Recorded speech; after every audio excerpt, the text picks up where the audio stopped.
Prestigious Saika academy, जो academics, sports और arts में अपनी एक्सीलेंस के लिए जानी जाती है। वहाँ एक नया स्टूडेंट आता है जिसका नाम है यू अयासे। लेकिन स्कूल की टॉप लेवल रेपुटेशन के अपोजिट यू एक्सपेक्टेशंस पर खड़ा नहीं उतरता। एक टेस्ट के दौरान उसे आसानी से गिरा दिया जाता है और स्टूडेंट्स के बीच ये बातें चलने लगती है कि क्या वो सच में इस स्कूल के काबिल है, खासकर क्योंकि वो लेजेंडरी सुबारू का बेटा है जो खुद एक फॉर्मर स्टूडेंट रह चुकी है और सिर्फ एक एक्स्ट्रा ऑर्डिनरी एक्ट्रेस ही नहीं थी बल्कि हर फील्ड में माहिर थी। अपनी माँ की लेगेसी के बावजूद यू खुद मानता है कि वो उनके जैसा बिल्कुल भी नहीं है। उसके लड़ने की कोशिशें इतनी कमजोर होती हैं कि सब उसका मजाक उड़ाते हैं, लेकिन जब उसका अपोनेंट उस पर पीछे से वार करने की कोशिश करता है तब नीको नाम की एक लड़की बीच में आकर उस अटैक को तुरंत रोक देती है और ऐसी नीच हरकत को कंडेम करती है। थोड़ी देर बाद दो और लड़कियां आती हैं, मीवा जो एक ब्रिलियंट शोगी प्लेयर है और काजुकी जो एक रुकी एक्ट्रेस और मॉडल है। नीको के साथ मिलकर ये तीनों स्कूल के इलीट ग्रुप के नाम से जानी जाती हैं, द थ्री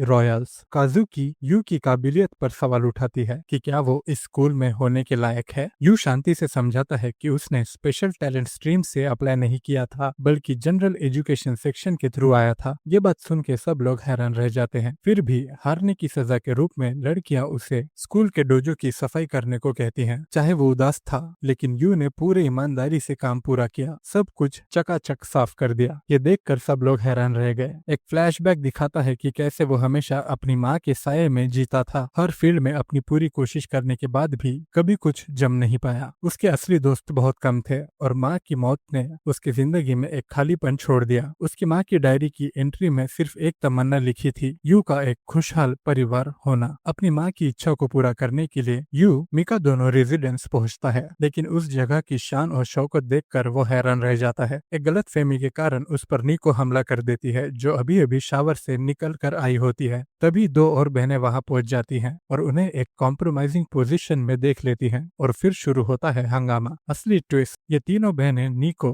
मीवा और काजुकी मिका दोनों की बेटियां हैं और अब यू को इनके साथ एक परिवार के रूप में रहना है। ये अजीब सी सिचुएशन सबको शॉक कर देती है। तीनों बहनें क्लियरली अनकंफर्टेबल होती हैं अपना घर यू के साथ शेयर करने में और यू भी खुद को बिल्कुल आउट ऑफ प्लेस फील करता है। टेंशन तब और बढ़ जाती है जब वो गलती से एक अंडरवेयर पर पैर रख देता है, जिसकी वजह से एक ऑकवर्ड मोमेंट क्रिएट होता है। घर काफी बिखरा हुआ होता है। अपनी इलीट इमेज के बावजूद बहनें घर के काम संभाल ही नहीं पाती और रिस्पॉन्सिबिलिटीज को लेकर उनमें झगड़ा शुरू हो जाता है। बिना किसी शिकायत के यू आगे बढ़ता है और पूरे घर को अच्छी तरह साफ करता है, जिससे लड़कियां फिर से हैरान हो जाती हैं। नीको को समझ आता है कि दोजो को भी यू ने ही साफ किया था और वो शर्माने लगती है। चुपचाप इम्प्रेस होकर बहनें एक मीटिंग करती हैं और तय करती हैं कि शायद यू इतना आम लड़का नहीं है। अगली सुबह जब यू सोचता है कि आज छुट्टी का दिन है, तभी वो देखता है कि लड़कियां अपने अपने कामों में बिजी हैं। नीको अपने दोजो में ट्रेनिंग कर रही होती है, मीवा खुद के साथ शोगी खेल रही होती है और काजुकी अपना हमेशा वाला वेजिटेबल ड्रिंक पी रही होती है। यू नोटिस करता है कि इनमें से किसी ने भी नाश्ता नहीं किया, चाहे उन्होंने उसका ऑफर रिजेक्ट कर दिया हो। फिर भी यू चुपचाप अपने लिए खाना बनाता है, सोचता हुआ कि वो हमेशा अपनी माँ के साथ बैठकर खाना खाना चाहता था, एक ऐसी चीज जो वो कभी एक्चुअली एक्सपीरियंस नहीं कर पाया। जैसे ही नीको को खाने की खुशबू आती है,